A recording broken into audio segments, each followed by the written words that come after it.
கர்த்தருடைய பரிசுத்த நாமத்துக்கு மகிமை உண்டாவதாக.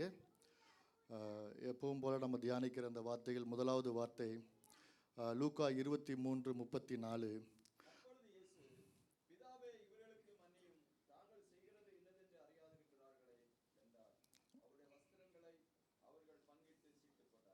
ஆமென். அப்பொழுது இயேசு, பிதாவே இவர்களுக்கு மன்னியும், தாங்கள் செய்கிறது இன்னதென்று அறியாதிருக்கிறார்களே என்றார். அப்பொழுது என்றால் எப்பொழுது? அந்த முதல் வசனத்தை நாம் வாசிப்போம். 33வது வசனம். கபாலஸ்தலம் என்று சொல்லப்பட்ட இடத்தில் அவர்கள் சேர்ந்த பொழுது அங்கே அவரையும் அவருடைய வலது பக்கத்தில் ஒரு குற்றவாளியையும் அவருடைய இடது பக்கத்தில் ஒரு குற்றவாளியையும் சிலுவையில் அறைந்தார்கள். அடுத்து ஏசாயா 53:12 நாம் வாசிப்போம். அவர் தம்முடைய ஆத்துமாவை மரணத்தில் என்று ஊற்றி அக்கிரமக்காரில் ஒருவராக எண்ணப்பட்டு அநேகருடைய பாவங்களை தாமே சுமந்து அக்கிரமக்காரருக்காக வேண்டிக் கொண்ட நிமித்தம் அநேகரை அவருக்கு பங்காக கொடுப்பேன், பலவான்களை அவர் தமக்கு கொள்ளையாக பங்கிட்டு கொடுப்பார் என்ற ஏசாயா தீர்க்கதரிசியினால் உரைத்த வேத வாக்கியம், தீர்க்க தரிசன வார்த்தை நிறைவேறுகிற பொழுது, அப்பொழுது அந்த தீர்க்க தரிசன வார்த்தை நிறைவேறுகிற பொழுது, கல்வரிகள் எல்லாம் சிலுவையில் அறைந்த பிற்பாடு, அப்பொழுதுதான் இயேசு அந்த வேலை வந்தபோது, பிதாவே இவர்களை மன்னியும் என்று உரக்க சத்தமிடுகிறார் என்ற வேதத்தில் வாசிக்கிறோம். பொதுவாகவே இந்த சிலுவையின் பாடுகளில் சொல்லப்பட்ட 7 வார்த்தையுமே தீர்க்க தரிசன வார்த்தையாய் ஏற்கனவே உரைக்கப்பட்டிருந்தது, நிறைவேறத்தக்கதாய் கூட நாம் காண்கிறோம். அடுத்ததாக பொதுவாகவே பார்த்திங்கன்னா எல்லா மதமுமே அன்பை வந்து போதிக்கிறதுன்னு சொல்லி நம்ம பார்க்கிறோம். ஆனால் நம்முடைய கிறிஸ்தவ மதம் மட்டும்தான் அன்போடு கூட மன்னிப்பையும் நமக்கு எடுத்துரைக்கிறது. ஆண்டவராகிய இயேசு கிறிஸ்துவும் அதை தான் நமக்கு காண்பிக்கிறார். மற்ற மதத்தை பார்க்கும்போது இது கண்ணுக்கு கண், பல்லுக்கு பல், இந்த மாதிரி நம்ம நிறையா கேள்விப்பட்டிருக்கிறோம். இங்கே உள்ள சட்டத்திட்டங்கள் கூட அப்படி தான். நீ இந்த கண்ணை குட்டினா நீ உனக்கு கண்ணை காலிப்படும். ஆனால் நம்முடைய ஆண்டவரும் நம்முடைய வேதமும் நம்முடைய மதமும் நமக்கு அப்படி சொல்லித்தரல. அன்போடு கூட நமக்கு மன்னிப்பையும் அதை காண்பிக்கிறதா கூட காணப்படுகிறது. அடுத்து பார்த்திங்கன்னா, இவர்களுக்கு மன்னியும் என்று பிதாவாகிய தேவனை ஆண்டவர் சொல்லுகிறார். இவர்களுக்கு என்றால் எவர்களுக்கு? நாம் பார்த்தோம்னா உச்சிந்தாயிலிருந்து அந்த முள்முடி சூட்டியதிலிருந்து கன்னத்தில் அரைந்தவர்கள் வரை, காரி துப்பினர் முதல் கொண்டு, விழாவில குத்தினர்கள் முதல் கொண்டை, ஆடைய உரிவீரர்கள், கைகாயிலே ஆணியினால் அடிக்கப்பட்ட முதல் கொண்டு எல்லாவற்றையும் தேவன் மன்னிக்க வேண்டும் என்று சொல்கிறார். இவர்களை என்று எல்லாரையும் குறித்து ஆண்டவர் சொல்கிறார். அதிலே நாமும் அடக்கமாய் காணப்படுகிறோம்.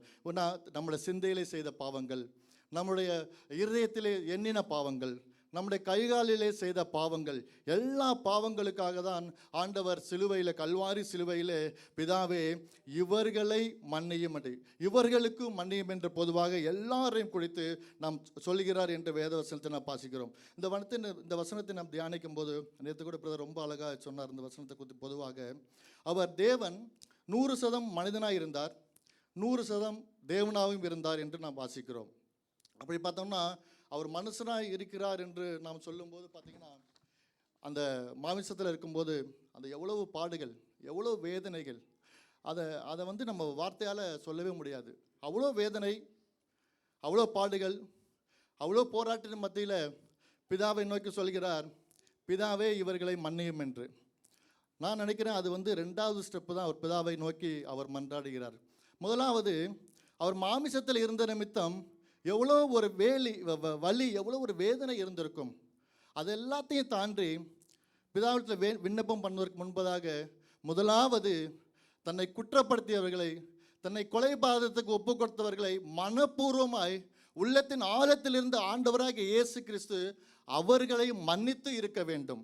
அது முதல் ஸ்டெப்பு. அவர் மன்னித்த பிறகுதான் இரண்டாவது ஸ்டெப்பு தான் அவர் பிதாவை நோக்கி அவர் இப்படியாய் கூட விண்ணப்பம் பண்ணியிருக்கிறார். பிதாவே, நான் இவர்களை மன்னிச்சிட்டேன், நீங்களும் தயவு செய்து இவர்களை மன்னியும் என்று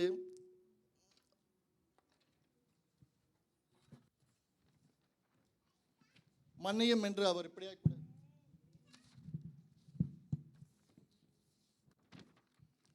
மன்னியும் என்று அவர் இப்படியாய் கூட பேசியிருக்கிறார் என்று நம்ம அதை வாசிக்கிறோம்.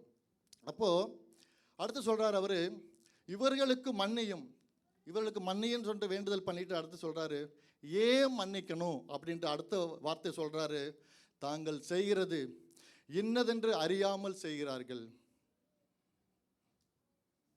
ஒருவேளை அவர் இப்படியா சொல்லியிருக்கலாம், பிதாவின் இடத்துல, பிதாவே, நான் யாருன்னு இவங்களுக்கு தெரியல, யாரை இப்படி சித்திரவதை பண்ணுறாங்கன்னு உங்களுக்கு தெரியல, இவர்கள் கண்ணிருந்து குருடாக இருக்கிறாங்க, காதிருந்து செவிடராக இருக்கிறாங்க, மொத்தத்தில் இவர்கள் ஒரு அறிவில்லாத ஜனமாக இருக்கிறார்கள், அதனால் இவர்களை மன்னியும் என்று எவ்வளோ வேதனையோடு இருந்தாலும் கூட இவர்களை மன்னியும் என்று சொல்லிட்டு அதுக்குரிய காரணத்தையும் பிதாவாகிய தேவனிடத்தில் ஆண்டவர் வேண்டுதல் செய்கிறதை நாம் காண்கிறோம். அடுத்த பார்க்கும்போது இவர்கள் ஆண்டவரை கொடுமைப்படுத்தின யாராவது மன்னிப்பு கேட்டார்களா? ஏன் ஆண்டவர் மன்னிக்கணும், அதை பிதாவிடத்தில் எதுக்கு பரிந்து பேசணும் அப்படின்னு சொல்லி பார்த்தோம்னா, நம்மளை ஆண்டவர் பார்த்திங்கன்னா மன்னிப்பு கேட்காதவர்களையும் மன்னிக்கிற தேவன் நம்முடைய தேவன். ஆமேன். நீ பாவம் பண்ணிட்டினாலே நீ மன்னிப்பு கேட்கணும்னு அவசியம் இல்லை, மன்னிப்பு கேட்காதவர்களையும் மன்னிக்கிற தேவன் நம்முடைய தேவன். ஆமேன். அதை தான் இந்த சிலுவையின் பாடுகளில் நமக்கு தேவன் கற்றுக் கொடுக்கிறார். அடுத்து பார்த்தீங்கன்னா மத்தேயு 6:14-15 எப்படியே நான் வாசிக்கிறோம். மத்தேயு 6:14-15. மனுஷருடைய தப்பிதங்களை நீங்கள் அவர்களுக்கு மன்னித்தால் உங்கள் பரமபிதா உங்களுக்கும் மன்னிப்பார். மனுஷருடைய தப்பிதங்களை நீங்கள் அவர்களுக்கு மன்னியாதிருந்தால் உங்கள் பிதா உங்கள் தப்பிதங்களையும் மன்னியாதிருப்பார். ஆமேன். நாம் மற்றவர்கள் செய்த பாவத்தை, நம்முடைய பாவங்களுக்காக ஆண்டவராக இயேசு கிறிஸ்து சிலுவையிலே ரத்தம் சிந்தி நம்முடைய பாவத்தை மன்னித்தார்ல. அப்படி இருக்கும்போது பிதாவாகிய தேவன் சொல்றாரு, நீ மற்றவருடைய பாவத்தை மன்னிக்கலன்னா நான் உன்னுடைய பாவத்தை மன்னிக்க மாட்டேன். நீ மற்றவருடைய பாவத்தை மன்னிப்பீர் என்றால் நான் உன்னுடைய பாவத்தை மன்னிப்பேன். மொத்தத்தில் நமக்கு விரோதமாக செய்த எத்தனை பேர் எத்தனை பாவங்கள் செய்திருந்தாலும் அந்த பாவங்களை மன்னிக்கிறதன் மூலியமாக தேவன் நமக்கு ஒரு ஆசீர்வாதத்தை கட்டளைகிறார், ஒரு ஆசீர்வாதத்தை கொடுக்கிறார் என்று வேதத்தில் வாசிக்கிறோம். எனவே அதற்காக நம்முடைய பாவங்களுக்காக தான் அவர் ரத்தம் சிந்தினார். எனவே இந்த சிலுவையில் கூட எனக்கு அன்பான தேவ ஜனமே, அடைத்து இந்த பாடுகளின் மூலம் தேவன் நமக்கு உணர்த்துவது என்ன அப்படின்னு சொல்லிட்டு, நாம் ஒருவேளை நம்முடைய சபையில், நம்முடைய வேலை ஸ்தலத்திலே, நம்முடைய குடும்பத்திலே, நம்முடைய உற்றார் உறவினர்களுக்கு மத்தியிலே, உடன் பிறந்த சகோதர சகோதரிக்கு மத்தியிலே நம் மன்னிக்க முடியாத அநேக காரணங்கள், வழிகள், வேதனைகள் இருந்தாலும் கூட இந்த நாளில் ஆண்டவர் நமக்கு உணர்த்துவது எல்லாவற்றையும் நாம் ஆண்டவர் சமூகத்திலே மன்னித்து நாம் கடந்து போக வேண்டும் என்று ஆண்டவர் விரும்புகிறார். அதை தான் இந்த சிலுவையில் பாடுகளிலே நமக்கு கற்றுக் கொடுக்கிறது. தேவன் பார்த்தீங்கன்னா கடைசியில் அந்த கடைசி நிமிடம் வரைக்கும் மன்னிப்பையும் அன்பையும் மற்றவருக்கு காண்பித்தார் என்று நாம் வாசிக்கிறோம்.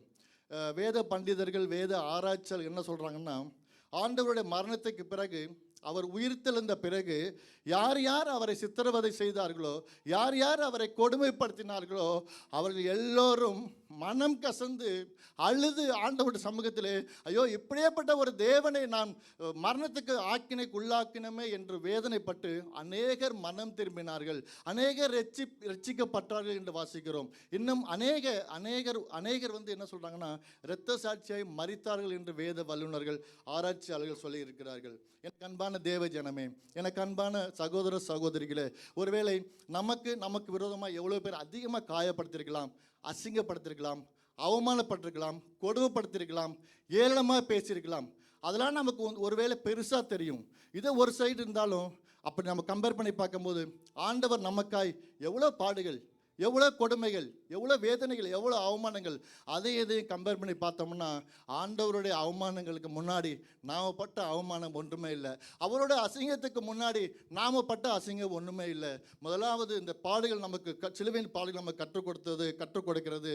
அவருடைய சிலுவையின் பாடுகளை தியானிக்கிற நாம் எந்த சூழ்நிலையிலும் நாம் மற்றவர்களை மன்னித்து கடந்து போக வேண்டும் என்று தான் இந்த நாளில் கூட தேவன் விரும்புகிறார். அப்படிப்பட்ட மன்னிப்பை, நாம் பெற்றுக்கொண்ட மன்னிப்பை மற்றவர்களுக்கு நாம் கொடுப்போம். அதன் மூலம் தேவனுடைய ஆசீர்வாதத்தை பெற்றுக்கொள்வோம். அதுதான் நமக்கு உணர்த்துகிறது. ஆமென். கர்த்தர் தாமே இதை ஆசீர்வதிப்பாராக.